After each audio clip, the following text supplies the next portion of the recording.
For years after my diagnoses of severe depressive disorder and generalized anxiety disorder, I fought my doctor who wanted to prescribe me a medication. I don't know why. Maybe the stigma of being on drugs. I finally did take the doctor's advice, though, and I can tell you, I've never regretted it, never suffered any sort of side effect. But we're still in the dark ages of understanding our brains and the real impact that pharmaceuticals have on the millions of neurons rushing around up there. To help you better make peace with medications, we're starting a new segment here. It's time to Ask the Pharmacist, right now on the Mental Health Podcast.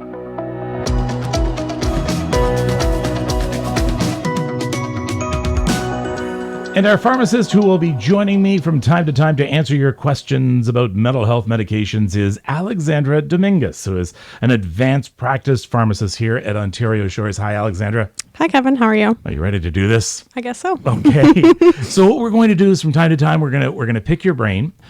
People can send in their questions from time to time, and hopefully we'll have answers for them. Because when it comes to mental health meds, it is complicated. Yeah, there's definitely lots of questions out there, and unfortunately the answers aren't the same for everybody either. So yeah, I'm looking forward to it. All right.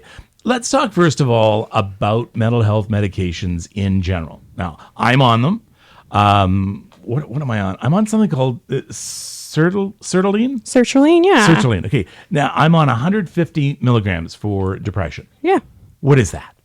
Yeah, so sertraline is originally called Zoloft, which a lot of people tend to know the brand names more because they sound more like words. I didn't know I was on Zoloft. There you go. Oh, okay. That's scary. Yeah. How come? I don't know. When I hear that word Zoloft, I'm just thinking, addiction. It's just going to make me drowsy, lethargic. Yeah, which for some people it can, but taken appropriately or kind of understanding how your body adapts to the medication really helps us to be able to take the medication in a way that hopefully is helpful in the end. But yeah, so like sertraline, like you mentioned, 150 milligrams, solid dose, really commonly used in depression, like you mentioned, also like general anxiety disorders, sometimes also seen in OCD. So the thing with these like mental health meds is that they have various avenues in which we can use them. So it's not always this is what you have, this is what you're going to get, because it can really vary a lot of times. And I'm getting most of my questions about general anxieties and general depression disorders and this sertraline. Yep. People are really wondering why it's necessary to have medication when they're also trying to do therapy and they're trying to do mindfulness. Yeah, and I think those are things that can be really hard to access in our community, unfortunately. But there's evidence to show that medication plus all these cognitive behavioral therapies and whatnot have the most evidence, the most benefit for patients. It's just hard to kind of access those things. Whereas you go to the doctor's office, I'm feeling kind of low. I've tried these things. I don't really have the enjoyment I used to. Okay, let's try this pill. And usually there's a pharmacy within like a kilometer of the doctor's office. So it's just, unfortunately, an easy Band-Aid to the solution, but it's always good to have like multiple modalities because like ideally, if it's working, you want to kind of stop the medication after like a year or two. But of course, it's after discussion with your doctor, your pharmacist, and things like that. I've been on this for years. Oh, really? Should I be revisiting that? I think it's a good time to have a conversation about it because usually if you've been like stable on the drug for like 2 years, they usually recommend like maybe you can lower the dose, kind of pull back, especially if you have those other treatments in line. So if you find exercise is really helpful, or you do mindfulness, or you do CBT with a therapist, like there's so many things besides medications that have like long lasting benefits as well. All right, this is our first edition of Ask the Pharmacist. You can email in your questions for later episodes and also for our website to the Mental Health Podcast at ontarioshores.ca. And I'm talking with Alexandra Dominguez, who is a advanced practice pharmacist here at Ontario Shores. I don't want to leave that conversation yet about that type of medication because I want to get into the medications itself and why I'm told it's important don't miss a dose, and don't try and take yourself off, et cetera, et cetera. What are the caveats? What's important here?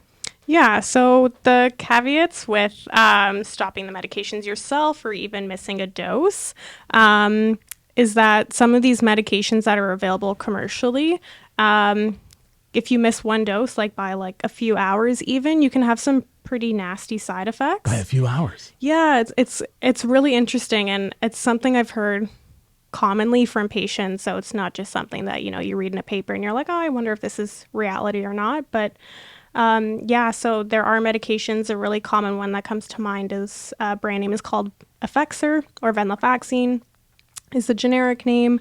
So people who like miss one day will feel just like physically not well, which is just unfortunately how the medication works. So obviously we want to have our body like consistently exposed to obviously the medication, the drug, so that it continue to have that concentration in our brain to help us kind of either increase the dopamine, increase the serotonin in our brains, which is theorized is one of the reasons that we can develop depression or anxiety. So it's essential to take this medication, I'm hearing you say, the same time every day. Yeah, ideally. Of course, like life gets busy in the way, but ideally at the same time. For Morning, evening, lunch. Depends on the medication. Yeah. So yeah, especially like antidepressants can really affect people differently. So I'll have like Susie tell me that taking this med makes me feel really sleepy, so it's ideal that they take it at nighttime. However, I can have like John Smith tell me actually it makes me feel like I have more energy, so it's ideal to take it in the morning time. But it's hard to predict that when you have someone coming to you starting the medication for the first time. If I'm gonna say take it in the morning, take it at nighttime, I don't know how it's gonna kind of interact with them as a human being. So it's important that when you get these medications and the pharmacist comes up to you and says, do you have any questions? That maybe you have some questions, that maybe you talk to the pharmacist about time of day to take this, what happens if you miss some, what side effects you should be looking for. That's the place to start. Oh, yeah, for sure. And I have a lot of people also say, or they'll caveat their questions with, I think this is a dumb question, or I think this is a stupid question. And usually it's not actually. Usually it's a question that we can both learn something from. But there's medications that should be taken with food. There's medications that shouldn't. Like you said, like side effects to watch out for, just things that unfortunately doctors don't always have the time to run through because they just kind of have to shuffle through patients just with the way the healthcare system is set up right now. So if you have like 5 minutes with your pharmacist, take it. And it's easier to talk to your pharmacist than your doctor. Oh yeah, they're behind a counter, so it's easy to track them down. They're usually in grocery stores or in like retail pharmacies. So yeah. And a lot of people don't realize how much education a pharmacist has. In fact, and I don't want to insult any doctors out there, they know more about medications than doctors do. Yeah. We have 4 years of specific learning in medications. Like that's it. There's some like diagnosis, really high level, whereas like doctors are all like mostly diagnosis, and you get like a sprinkle of medication information, and it's a lot of like on hands learning for physicians, or a lot of continued learning after you finish graduating. But I've 4 years. And therefore, if you have any questions afterwards, instead of having to get on the line with your doctor and wait for them to return or go see them, make an appointment, going into the pharmacy with questions you might have about the impact your medication is having on you would probably be a good place to go. For sure. Especially if you tend to use the same pharmacy every time, they will have your whole record from as long as you've been there. So they would definitely be really good assets to kind of check in with, or say like, I started this medication, I'm not really feeling too well. Like, what do you think? Like, what should my next steps do? How do I know if my medication's working? I mean, and I know it sounds like, okay, I'm going to say it sounds like a dumb question, but you may feel lethargic, but you might think that's normal. You may feel sick, but you might think that's normal. Mm-hmm. You may feel nothing at all, and maybe that's normal. How do I know if my medication is working? Yeah, so antidepressants can be really tricky in that there's no good signal as to them working or not. So usually when we have a patient starting on something new, you just want to contextualize what benefit looks like. So whether that looks like your appetite improving, whether it's you having the motivation to maybe go on walks, which is something you used to enjoy, or even if it's just like you notice that you're able to interact with people on a more meaningful level instead of kind of withdrawing, if that's the kind of person that you are. Just kind of contextualizing instead of it being like, this is a score that you should be like doing weekly or whatnot. And if the number goes up, great. If the number goes down, maybe we revisit. So I think it's making it more personal for the patient to the things that are bothering them. Now, I've had a few questions, and I'm going to just assure our audience that we're not using names. Yeah. in your questions. So please ask them. It's kept confidential here.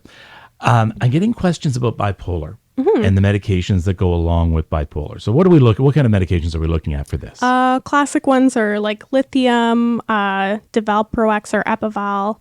Those tend to be the really common ones. And then we also have a sprinkling of antipsychotics as well. What questions should I be asking to get this? Because I have heard so many different stories about bipolar and the reactions to medication that are not good stories. So what do I have to keep in mind when it comes to medication for this?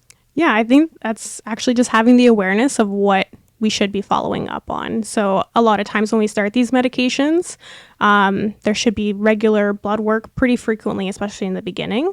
So if we take something like lithium, we should be checking that, the levels in our body are at a therapeutic dose, but also you want to check that, your thyroid is okay, your kidneys are okay. And those are like long-term monitoring, right? So, and it's also possible that there are toxic levels just by like taking an anti-inflammatory, something we might not even think of, and just kind of pop an Advil because we have a headache. So just making sure that, we're aware of what can impact medications, because unfortunately, like mental health doesn't happen in isolation. It doesn't happen in a vacuum. So there's a lot that can go on, especially in the first month or two when we're starting a medication. DNA and genes. Genetics plays a huge role in any medication, but especially when it comes to mental health. How come we're not doing more to try and look at a person's DNA before we match them with a medication? Should we be doing more of that? I think it would be very helpful, especially when you get in the more complex cases or people who have longstanding mental health issues and unfortunately haven't gotten the help that they deserve.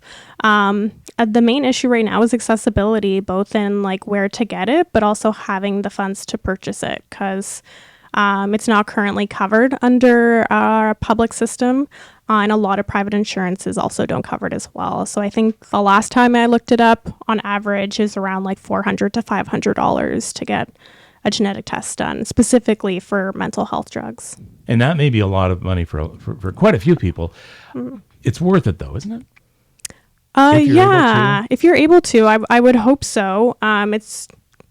It's just like invaluable information to have, and to be able to share that both with your pharmacist and your doctor. Say, I have this piece of paper. It's telling me that I shouldn't be taking drug X, Y, and Z because my body won't metabolize it properly. And then you've also saved money in the long run, whether it's your own or the public's money with our public plan. But you're kind of reducing the amount of distress you go through by limiting the trials that you have as well. The trial and errors. Absolutely. And, what's happening, by the way, with our DNA? I've heard that people can be actually allergic to something that's supposed to be helping them. Oh, yeah, absolutely. So like allergies look different. We know like the classic, like hives, can't breathe, what's portrayed in the media, but it can be as simple as just like your body, for whatever reason, is just rejecting the medication, whether it's, severe nausea, like terrible headaches, things like that, or, blood pressure dropping like crazy. It's hard to predict, unfortunately. But our bodies are so unique that it's hard to capture everything that could happen when we take a medication. I've had someone here asking about addiction when it comes to mental health medications. And we know anytime there is any sort of mood-altering drug involved, that there could be a danger of addiction. talk a little bit about that. What should we be watching for and being very careful of? Yeah, I think unfortunately when it comes to prescription medications, it's a really fine line of using them appropriately, but also recognizing ourselves that, maybe I'm reaching for this tablet a little bit too frequently. It tends to happen with like specific medication classes. So, like we'll see with like benzodiazepines. Usually they're used for really short instances, but the calming effect can be quite addicting when you have a person who can be like severely anxious. Just being able to know that if I take this pill within 20 minutes, my nerves will calm, I'll feel a little bit more settled it's quite a powerful thought. And it's hard to trap yourself in that mindset, in that mind loop. So just having an open discussion, whether it's your pharmacist, whether it's your doctor saying, hey, I've been noticing I've been taking the medication more often than I have been before. Is this something I should be worried about? Or are there any withdrawal side effects that I should see? It can be really tricky with medications because obviously they're meant to be there to help you, but that's not always the case, unfortunately. How often should you reach for these? I call them the fire extinguisher medications. How often should you reach for them, and when do you know you're doing it too much? Yeah, so I would say if you realize that you're running out of supply faster than what you're given, that's probably a yellow flag at least. Be like, hey, I'm running out of these in 5 days instead of 7 days. Maybe it's been a more stressful week, which fair happens to us every once in a while. But it's also whether there's kind of those like craving effects. So like, do I feel like my body needs this medication right now? Do I feel really antsy without it? Just the way our body physically reacts to wanting to have something, whether it's a prescription drug or whether it's something else. The signs and symptoms are pretty classic above the board. What should I be watching for with interactions? Oh, so many things. I think people think normally just like drugs and drugs interact, which is the classic story, but it's also like things we can purchase over the counter. It can be even the foods that we consume or things that we drink, but it can also be in other medical conditions that we have. So there's so many things to consider. So ideally, it's just, again, it starts with a conversation. This is what I'm starting. This is what I usually take. This is what I usually do. And pharmacists are usually pretty good at highlighting like high level interactions. If you're taking this medication, maybe don't take it with food, take it on an empty stomach. Or if you're taking this medication, maybe don't take that Advil all the time or try to stick with Tylenol instead. So when we get into that too, because we have aspirin, we have Tylenol, we have Advil. So when it comes to the fact, okay, yes, we're controlling our depression, our anxiety, but at the same time, we still get headaches for other sure, reasons, right? So should I be careful of an ibuprofen? Generally, no. If you're a relatively healthy individual, it tends to be totally safe. But then you get into those more like complex situations where, or even certain medications, like I was talking about earlier, if you're an individual who takes lithium, then Advil might not be the best option when you have a headache, but it's kind of looking for more information, I think, and empowering yourself to learn those things, I think is really important as well. Thus, Ask the Pharmacist. Yes. So you can have your own show of Ask the Pharmacist just by going down to your local pharmacy. But we have Alexandra here who is on our first episode of Ask the Pharmacist. She'll return from time to time. You can also look up her comments on our website, ontarioshores.ca and slash Ask the Pharmacist. So that's ontarioshores.ca, Ask the Pharmacist, and she'll have a lot of good advice there for you as well. Earlier, I was talking about the fact that there isn't a lot of new stuff coming out for mental health, and I've been reading that there really isn't a lot going on there. I would think there'd be lots of money to be made with this. Why aren't we coming up with better stuff? Oof, that's the golden ticket right there.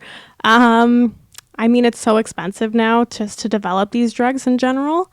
And unfortunately, because drug companies have to put in such a high cost in the beginning, at the end, whether the product works or not, the cost is going to get shuffled to the patient. And in reality, a lot of the patients that we serve tend not to have the funds available to pay for these like exorbitant costs. So it's kind of just like a downhill spiral. But I don't know if there's the money in it right now. It's right. A lot of money is being invested in like oncology drugs for cancer, or even with Alzheimer's disease, trying to prevent like further progression. But again, those drugs cost like yearly like $30,000, $50,000. It might not be readily accessible anyways in the community. So yeah, I wish I had the answers to why they're not investing more into the population, because clearly it affects, I believe the statistic now is at one point like 1 in 2 Canadians have some issue with mental health in their lifetime. But yeah, I wish I had a good answer. No, that's a good answer. I think in itself. Is it possible maybe we're at the best we can get right now? I mean, are these really effective medications? I don't know if I hope we're not at the best that we can get, because there's definitely still a lot of gaps. And I'm sure our patients probably feel the same way as well, where they, there's always that sense of hope of hoping there's something else out there. But I know there's a lot of revisiting back to like some older, more natural products. But that's usually in tandem with therapy and kind of very regulated studies at the moment. But I'd be interested to see what it looks like, of course, in the future when it hopefully becomes a little bit more accessible. But yeah. I have a question here about mental health medication in conjunction with other medications, especially as you get to be middle-aged and older, where you're into cholesterol medication, you are into diabetes medication, you are into all sorts of different routine kinds of medication. How well do these work with antidepressants? Yeah, so it can be relatively safe. It's just those like very micro level interactions that happen within our body that we wouldn't really know about. So it's just ensuring that everybody that's involved in our health is kind of informed. So, like I'm taking X, Y, and Z medications. If I start this, is it safe? Then it's really easy to just look it up and just type it in a computer, say, okay, these shouldn't interact. However, like you would still want to monitor for headaches or increased blood sugars, things like that, or higher blood pressure. Let's talk a little bit more about now some of the more serious mental health illnesses. So we're going to be talking about, we talked about bipolar, but we have borderline personality disorder. We have schizophrenia. We now have a huge increase in the number of cognitive declines, such as Alzheimer's and dementia. As we get into the more serious types of medication, there obviously is going to be more serious side effects and serious things that we have to take into consideration. What are things we need to be cautious of in our lifestyles when it comes to these medications? For instance, I've heard quite a few people say that smoking marijuana when you're on bipolar medication, it could send you into a psychotic episode.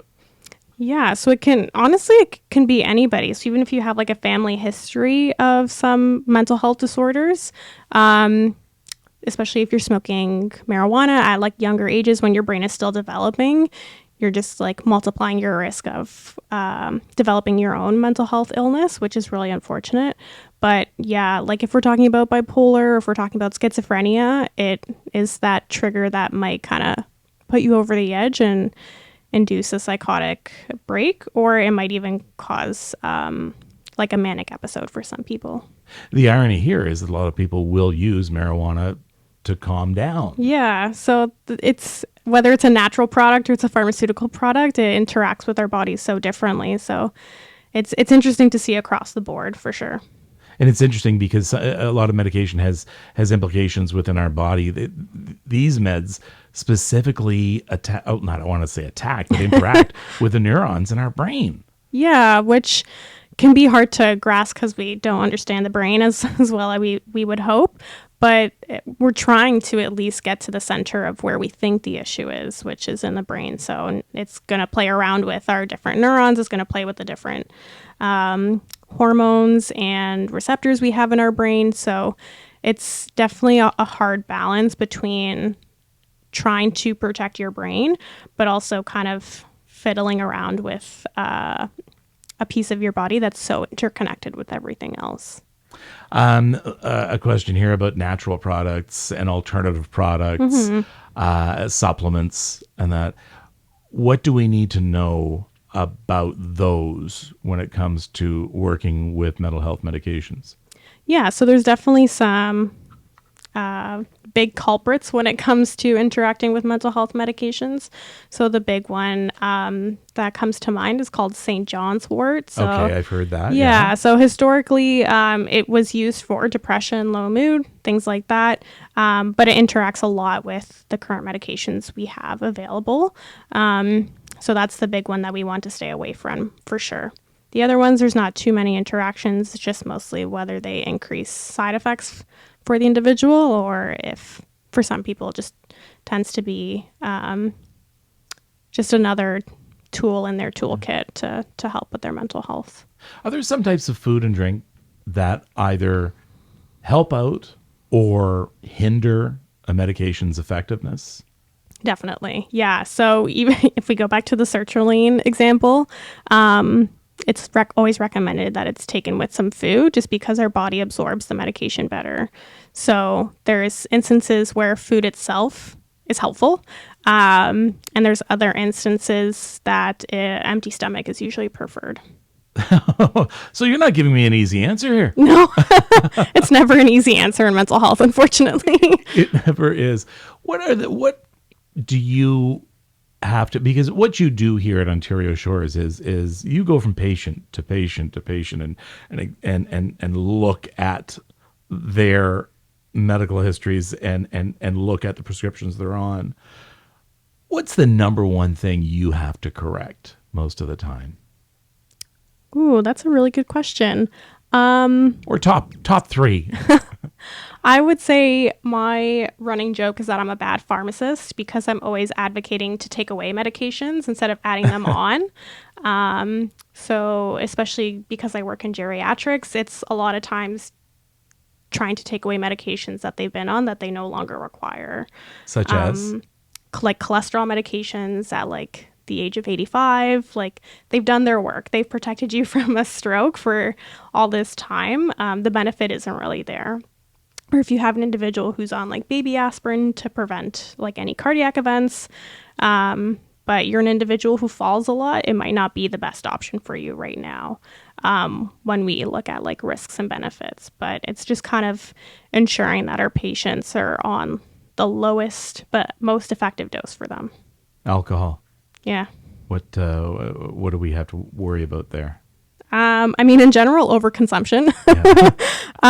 In terms of medication, I would say there are some medications that have clear interactions with alcohol.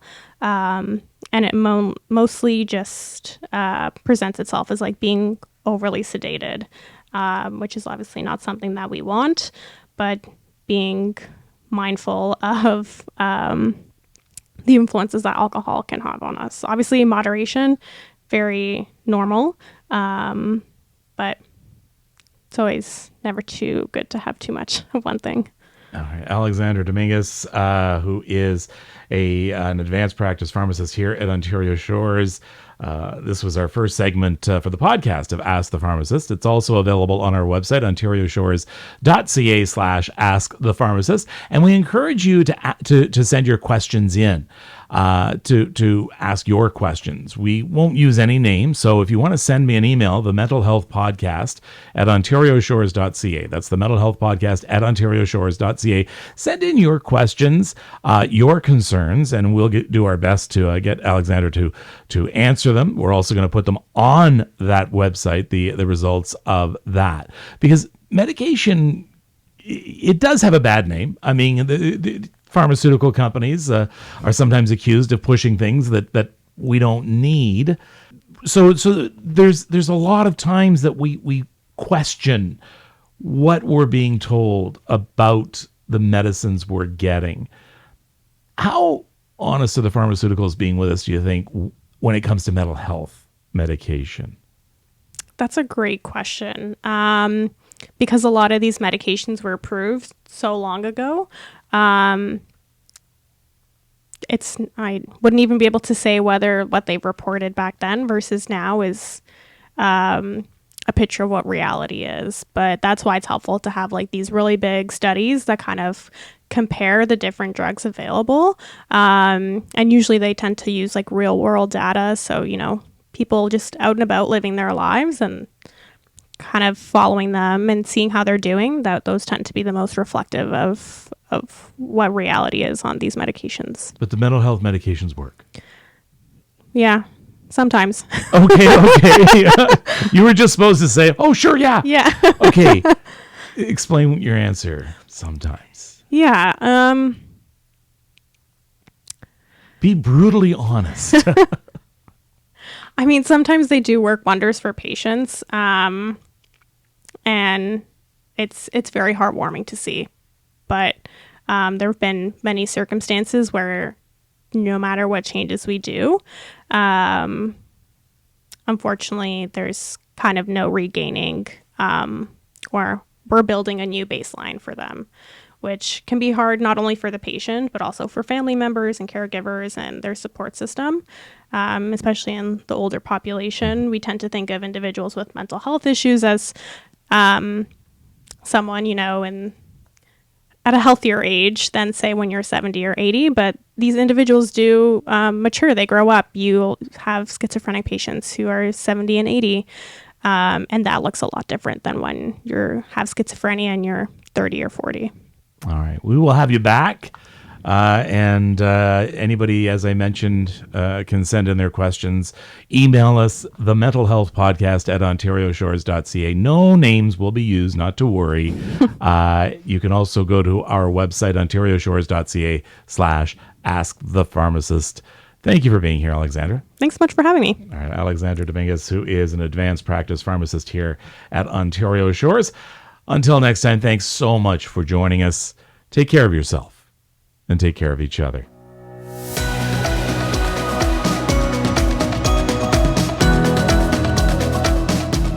Thanks for listening. Don't forget to subscribe to the Mental Health Podcast. If you have any thoughts about this episode or suggestions for future episodes, please send me an email at thementalhealthpodcast@ontarioshores.ca. Please don't be alone. Reach out for professional help. For more resources and advice, check out our website, ontarioshores.ca. The Mental Health Podcast is a production of Ontario Shores Centre for Mental Health Sciences. I'm Kevin Frankish. Take care of yourself and take care of each other.